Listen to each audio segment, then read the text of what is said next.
everybody? I'm Leah Rose and welcome to another edition of Soundproof.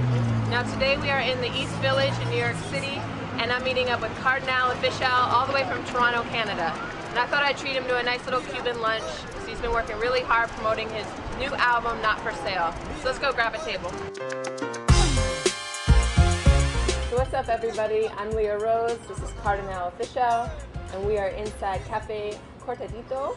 And we just got a couple mojitos. Mm-hmm. You got a mango. Early the in regular. the day. Cheers. Yes, ma'am. Welcome. Yeah, that's hurt the big dog trying to get a little.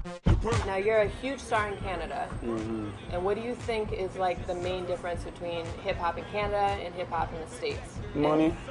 Money? Because, you know, we are 10% of the population, so I don't know if there's 300 million in the States, there's only 30 million in Canada. It's way more lucrative to be operating on a higher level in the States than it is in Canada. I remember I was on, a couple years ago, we were on a #1 TV show that won, it won for like best reality show, had Pepsi commercials, like, you know what I'm saying, the Much Music Awards. We had won three awards and that had never been done by a hip hop artist before and blah, blah, blah. But at the end of the day, like, we don't have the proper infrastructure, you know what I'm saying? In order to be as wealthy as some of the artists of the same caliber that dwell in the States. So that's probably the biggest difference. Everything else, culturally, like the movement, the music, the energy, is definitely the same.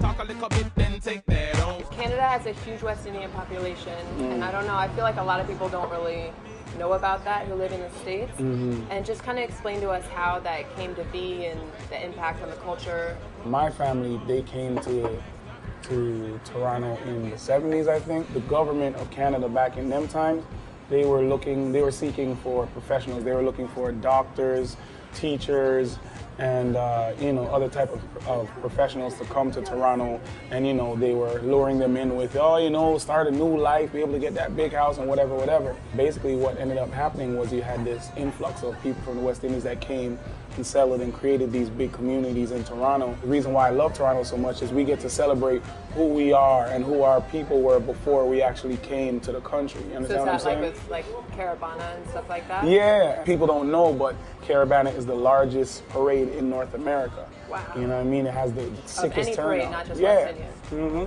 Figure eight, good body shape. When she on the dance floor, get them irate. So give us a little background on what you've done to get to this point in your career. Because I know you've been an artist for years, and you just signed to Con Live 2 years ago. So what have you done to get to the point where you're at today? Really what it is back in 2001 is when I signed my first deal with MCA. And it was an interesting time because the reason why we had signed with MCA is, you know, they had Common, they had The Roots, they had at that time, they had Black Star. Right. They had a lot of dope hip hop. And when we signed over there, the thing was like, my music was so, I guess you would say, was ahead of the time that they didn't know really what to do with me, you know what I'm saying? Everybody's seeing what's happening now with the music industry, with all these labels folding and the merges and, you know, seeing the power shift and stuff.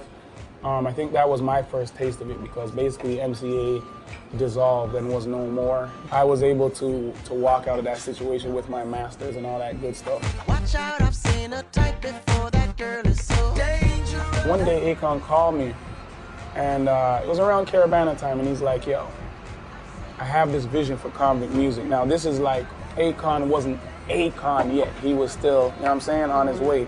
He's like, yo, I have this vision for convict music and where I want to take it. And he's like, yo, I want you to be like the Michael Jordan of the team. Like, you know what I'm saying? I want to take your level from here to like, you know what I'm saying, to the stratosphere. The thing about Con, as opposed to anybody else that's ever stepped to me in that manner, is that he really just dealt with me just as a man, you know what I'm saying, and as a fan of music. And he stepped to me also respecting what I did, you know what I mean, not trying to come and really say, well, this is what I want you to do, and I want you to start doing this and change who you are. He's like, yo, I just want to help, you know what I'm saying, bring you to the world, you know what I mean, and not just the States or Canada, but the entire world. I can see it and can't stop myself from looking. Make sure you tune in next week so you can hear official exclusive snippets for Kardinal Offishall's Not For Sale album, Soundproof. You're not going to hear it anywhere else.